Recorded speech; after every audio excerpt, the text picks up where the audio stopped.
you're able to do that. Okay?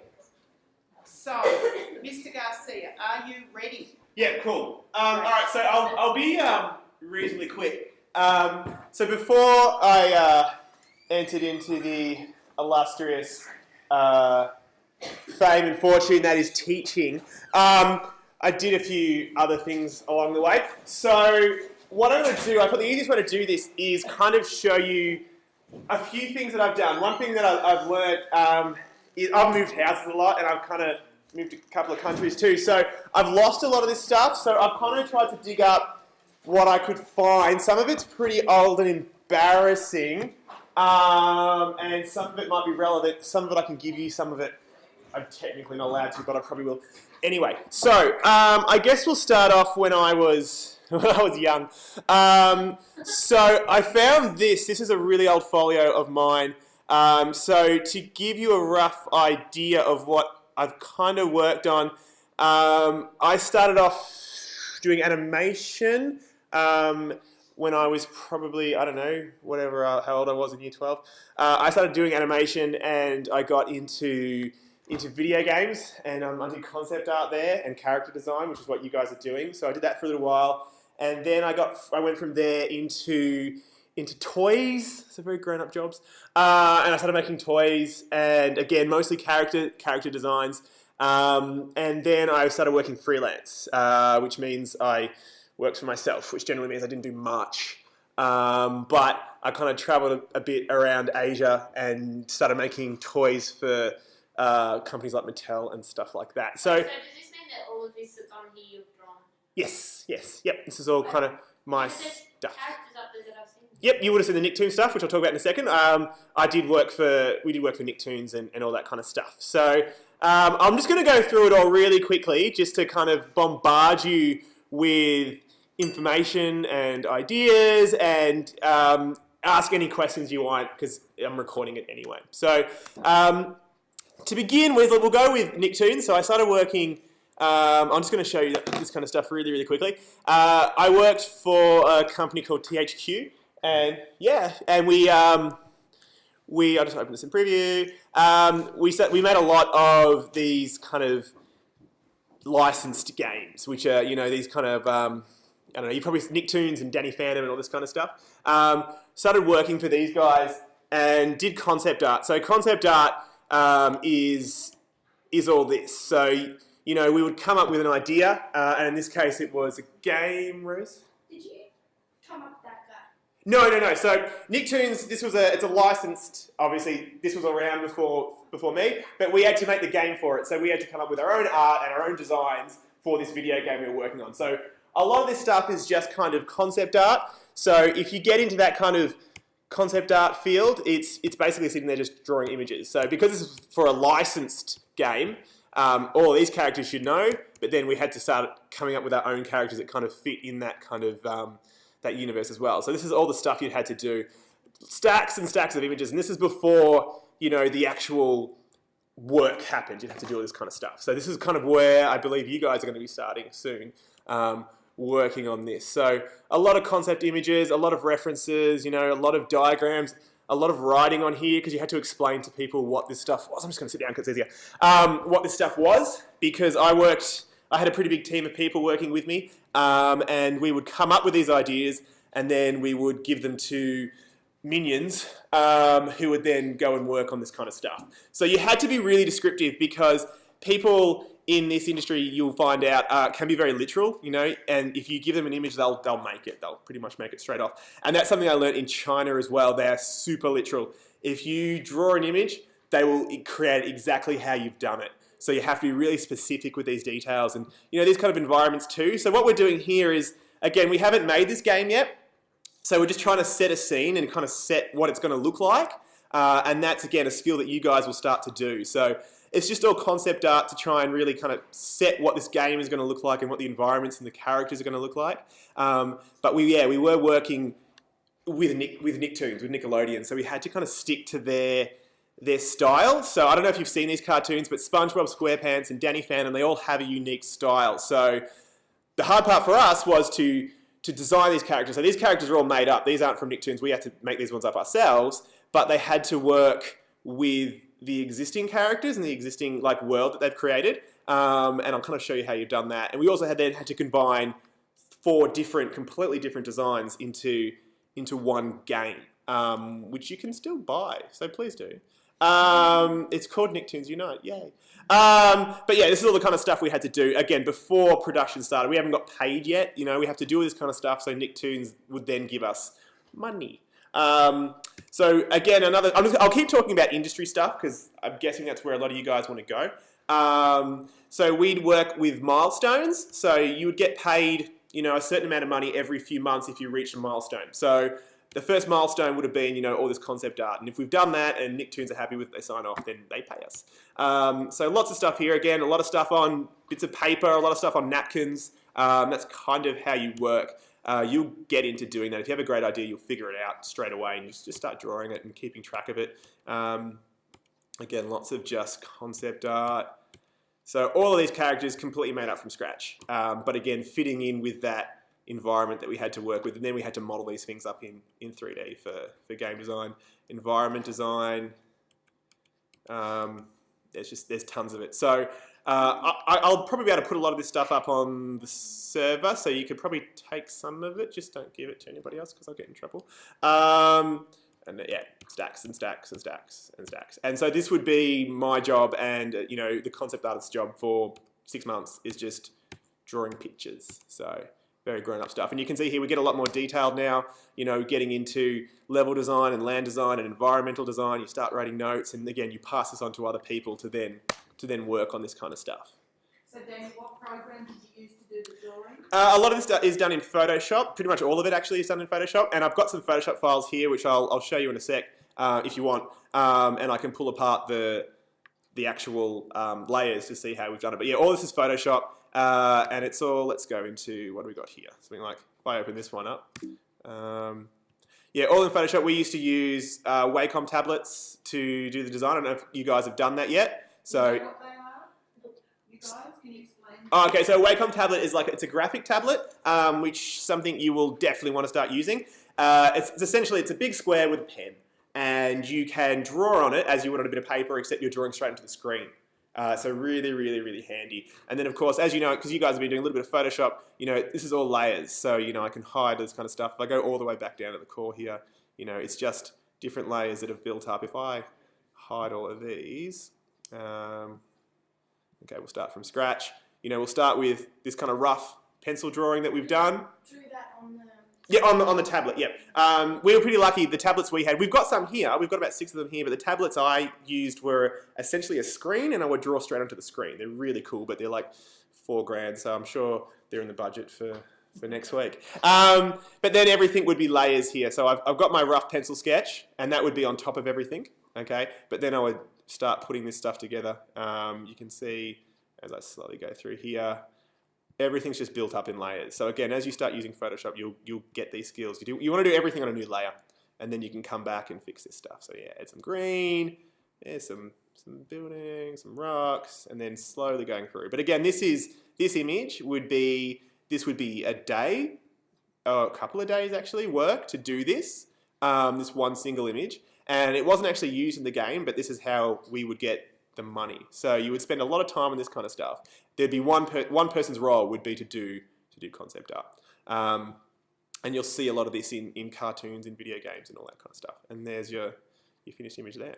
So I'll just go back really quickly. But yeah, so lots of that kind of stuff.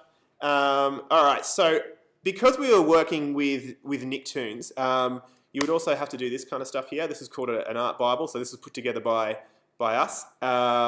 And it's pretty much like a book that tells all the artists, all the animators, how this game's going to look, how they need to work. And again, this is something you guys will start working on. These are a pain in the butt, but they need to be done. So you have a team of, say, 30 or 40 artists, and you're all working on one product, and it all has to look the same, really. You know, it's not like now you're working by yourself with your own product, and it's only yours. We've got to make one product that 40 people are working on. So we put together these little Bibles which explain how stuff works. So details on the place, on the land, on the story, how the level's going to work, and it's really detailed. And so all the artists will have this, You know, we talk about how we want the lighting to look. So that way we can all let them go and they will all then make a similar SpongeBob, essentially. So that's what we produce. And there's the stuff we had a look at earlier. And then, because we're working with a licensed property, you've got a lot of complicated stuff. So I'll show you this. This was given to us by Nicktoons. And I'll just bring it down here.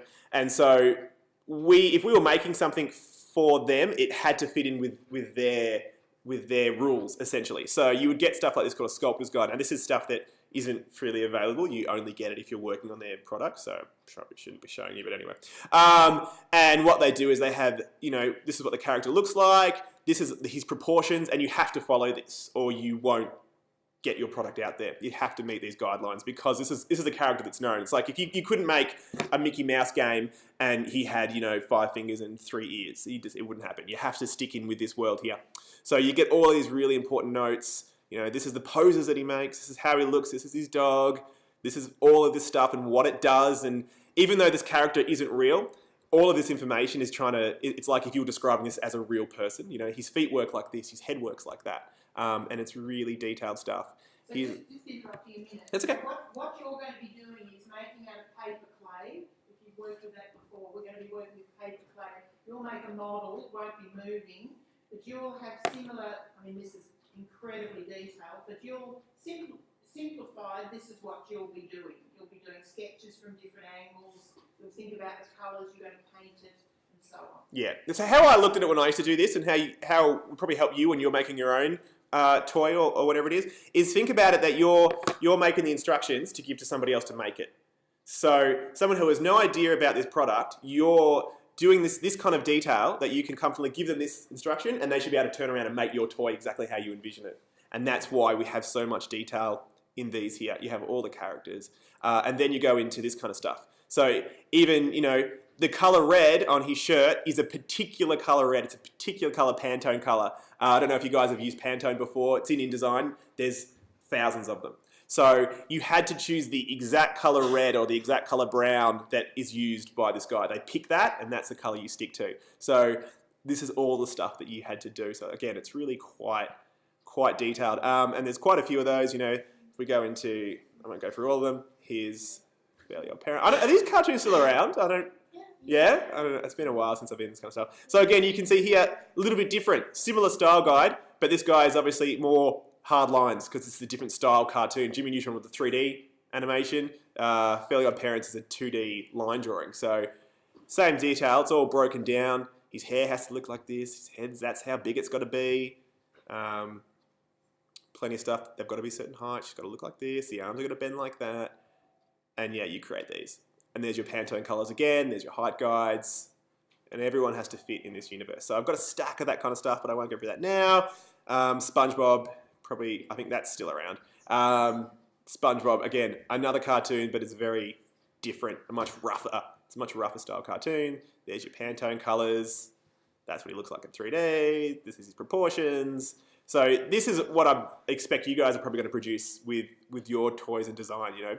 Think of it again, like this little guy here, everything has a story. I know that sounds pretty lame, but everything you create, think of the story behind it. Even though it's a one-off image and you're never using it again, like there's a reason why his arms are like that and why he's got this gut and why his pants are like that, and that's going to affect the way he walks. So every character you make has this story behind it, and that will make your character more genuine. You know, there's a reason why he walks how he does. You know, if your guy is a big kind of fat kind of guy like this, then he should have that kind of walk when he moves. And you have to think about all of that, how his eyes look, how his body looks. Yeah, it's ridiculous amounts of detail there. So this is all of that. And I'm running out of time, so I'll speed it up. And then you would do, of course, stuff like this. You know, you would make these turnarounds. This is for games. You know, there's your wireframe. That's what it looks like. Again, this is how you'd sell it. So I remember working on that little beetle there for like ages. No, seriously, that was like 2 days. The difference with video games is obviously it's got to work on a machine and that kind of stuff. And then you've got, you know, again, stuff like this. So that's the game stuff, but you can see how it's built and how it's put together. And again, this is what you pass on to your artists so they know, all right, that's the style we want, and that's the detail in how we do it. And then you've got, again, more of this kind of concept art. So there's stacks of it here. in just how the alleyways have to look, how the streets have to look, how the signs have to look. Everything has a particular look to it. Hallways and stuff like that. But that's that, and we'll move on. After that, I started working for another company making toys. I don't know if anyone's heard of Bella Dancerella. Yay. No? Yeah? Serious? Yeah, it's awesome. Yeah, so I worked on that stuff with, she's from Melbourne actually, Mary, she's from a place in Ivanhoe. It's a really cool story. So she came up, what it is, this is why I know so much about ballerinas and pink, is it's like a ballet studio, kind of like Dance Dance Revolution, but where you would put a DVD on and it would show you how to dance, and it would come with a little ballet barre and a little mat. Yep, and you would sit there and you would dance to it. And look, really cool. So in terms of where you guys want to go in the future, this lady was great. And basically, she came home and she was always late from work, and her daughter wanted to do ballet, and she could never do it. She could never take her to ballet. So it was in Ivanhoe, and she couldn't get there. So she put together this real simple DVD and made it so her daughter could play at home, and it was made out of PVC pipe. It was nothing, okay? And then she thought, you know what, I'm onto a good idea with this. So she took the PVC pipe and she took the video and she saw somebody and she spent a bit of cash, you know, and they made a better production. They made a prototype of this little idea. And long story short, they took that idea to America, and a company called Speedmaster bought it, and they said, yep, great idea. We'll give you 0.1% of the profits we make on this. Okay, 0.1%, you're thinking, no, it's not much at all. That was like the #1 toy in the US, so she would make $2 million a year. And that was it. She didn't have to do anything else. She would just sit back and get that check because she made that 0.1%. They sold so many. So that's, you know, if you come up with a simple idea, this great idea, and you work with it. I think I actually used that once. Oh yeah, it was super popular. I don't know if it's real. I haven't worked for this. This was a long time when I worked for this company. But this kind of stuff, I'll show you really, really quickly. This is kind of the more boring side of things. You know, packaging design. This is stuff you might work on a little bit later. This is all Illustrator and InDesign. You can see how quite complex this is, and everything has to be torn apart. And so this is the other side of things. You know, it's really fun. You can make these great characters, which is awesome, but then you have to then do the packaging, and you've got to do the manuals for it, and you have to do the instructions, and, you know, again, it's all got to fit in with this same color style and same theme. So we'd work on stuff like that. And then how you'd get that, just so you know. So let's go into my rough work here and source images. You know, it would be made up of all of this kind of stuff. This, you know, you'll notice that this one here, for instance, she looks a bit different. Same packaging, a little bit different here. We're now going for the, like, Latino market, you know? So you would change, your packaging would subtly change from where it's going. And that's the stuff you had to do as well. You know, you had to do 50 different boxes for 50 different countries, slightly different kids on the front of it because that's the market that you're going for. And all this kind of stuff. So, you know, rough packaging. Again, this is what the DVD cover has to have on there. Be a Bella cheerleader, rah, rah, rah, you know. I remember going to those sessions. You know, Spanish, we had to do it in Spanish. You know, El Cuestador de Ballerina. I don't know, made that up. You know, images. So all of this kind of stuff you would have to put together to make that packaging. So that's one thing. And what else do I have in here in this little bundle of goods before I go? Blah, blah, blah, blah, blah. Oh, cool. Yeah. So China. So obviously a lot of this kind of stuff, the toys that you make will probably go to China, you know, if you make these. So I had to go to China a lot, and I would build. This is one of the ones that I worked on. You've probably seen that roof before, I'm guessing. So this is a doll's house I made. You guys seen that roof? Because I stole it from Melbourne. That's one of the Princess Theatre. yeah. So that's one thing you'll learn to do too, is just steal stuff, okay? So I had to build a dollhouse really quickly, and I had to make it interactive. And so this one, the Bella dollhouse, you know, it had the doors opened up and the drawers came out, and you could plug in your iPod, which was like cool at the time, okay? And it would light up and it would do all this cool stuff. But yeah, I had to do that really, really quickly.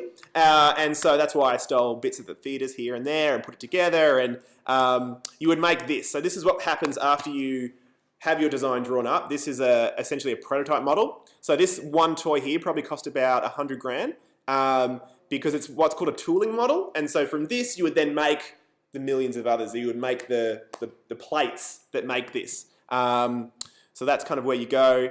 This is where they end up. So, you know, oh, what a good-looking guy. How young do I look there? Young and eager and excited. So this is in a place called Early Light, and there'd be about 50,000 people that work there. They work there, they live there, they work 6 days a week, and they work really hard. You know, they take the train in, take the train all the way in there, work all day, and then work all week, and then go all the way home again, which is like a 6-hour train drive, to give their wives their paycheck, to then turn around and come back. This is China. This is all China. So yeah, because they're working on, I don't know if you guys have seen these before, they're working on Bratz dolls. Yay, Bratz dolls. Yep. So they literally make the head by head, and when you get your doll with the hair plait, that's by one of these. They sit there and they plait their hair and they put it together. So when you design your toy, think about the poor people that make it. So good at plaiting hair. Yeah. You know, and he's like tables them, putting heads together. It's kind of like, it's quite freaky to look at, actually. You know, guys, girls, old men, young, you know, they're all in here doing this kind of stuff because it's China and there's a lot of people and they want jobs. Much money for doing it. No, they don't. Well, relative. I mean, it's all relative now. See, China used to be kind of like the third world, but it's not anymore. So you can see them here putting this stuff together, and there's stacks. These are smart people, but this is the job that they need because, you know, everyone needs a job. So they're making dolls' heads and stuff that I've worked on. So that was kind of, it was enlightening and depressing for me at the same time. Yeah, okay. So this is, you know, obviously I moved on from this. I've decided that this wasn't the best way to spend my time. When I saw this kind of stuff, I wasn't hugely impressed with it. You know, this is a Mattel factory where they literally, it's like going into Forwards, but it's a shrunk down version. The little cars come through and they paint the wheels and they put the motors in. Yeah, it's, you know, they're actually painting each face, you know, each part of the face gets painted. So when you put the blue in your, you know, they paint that and they pass it on and someone dots the eyes and passes it on and someone does the eyelashes and passes it on and, you know, they end up into that stage and then they go to somebody else and they pass them on. So that's what happens with your... It would be done in factory, like, I thought it would have been not done by people. I thought it would Right, robots going on, yeah, no, it's not, it's... plastic just goes No. in and gets pressed and then pressed. No, a lot of this stuff, I mean, the fine detail like painting, yeah, it's done by people, and I get sad, but, you know, people are cheap, you know, and that's why they do it. Labour is cheap, and so it's cheaper and easier to get a person to sit there all day and dot the I. Painting more stuff up so that's no problem. Yeah, well, there's bins of stuff. Yeah, there's stacks that comes up. Here's kind of a next prototype version of that.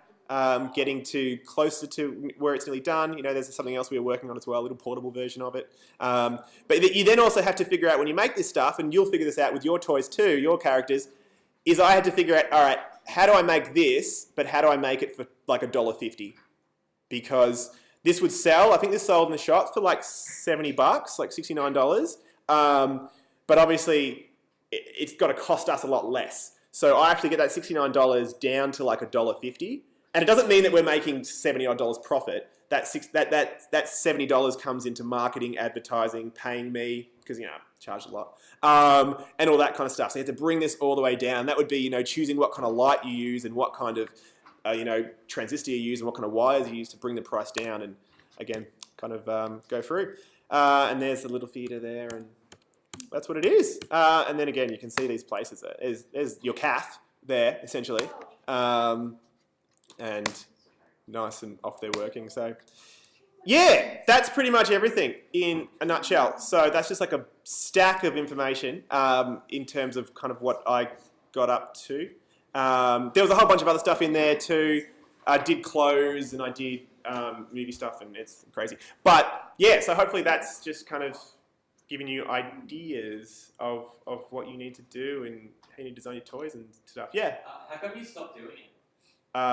Because I want to hang out with young people like yourselves, because it's much more entertaining. I don't know, I get bored really quickly. So, you know, if I kind of get up in the morning and go, you know what, I'm kind of done with this, I'll move on. Then I kind of move on. So, yeah, it was cool fun. But yeah, I don't know, I just feel like it's something new. And I think this kind of stuff is more exciting. Like, now I get to do, you know, let's say I have a Year 12 graphics class or whatever. I'm doing the same stuff, except now I get to do it for 30 new clients every day. So that's, I don't know, it's kind of cool to me. And then, you know, if I'm really into something tomorrow, like I really like stop motion animation now, we can all do it together. So I don't know, that's where I think teaching is kind of cool.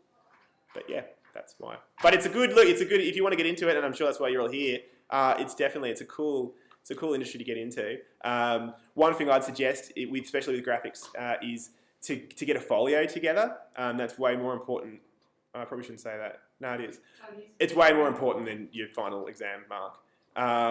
So I didn't go to uni when I finished school. I had a folio and I worked on that and I shopped that around. That's how I kind of got my jobs. I only went to uni like a few years ago just because everyone was doing it.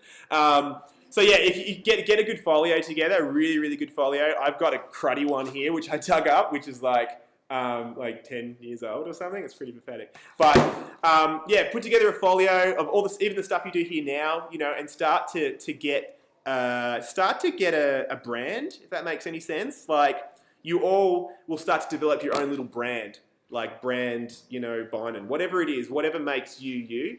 Develop that and work on that. Like don't try and be like everybody else. Like if you've got some great artists that you see, that's cool, but don't try and emulate other people because you won't get anywhere. So if you can work on your own brand and your own style, and then you make a folio on that, that'll really, really help, and that'll sell you for when you're looking for work and stuff like that. So I wasn't really thinking about questions. I don't know. I don't know if it's any good. Are there any other questions? Cool. Can I say follow? Yeah, it's really bad. There you go. Check it around. So yeah. So is most of the stuff in the portfolio on the computer?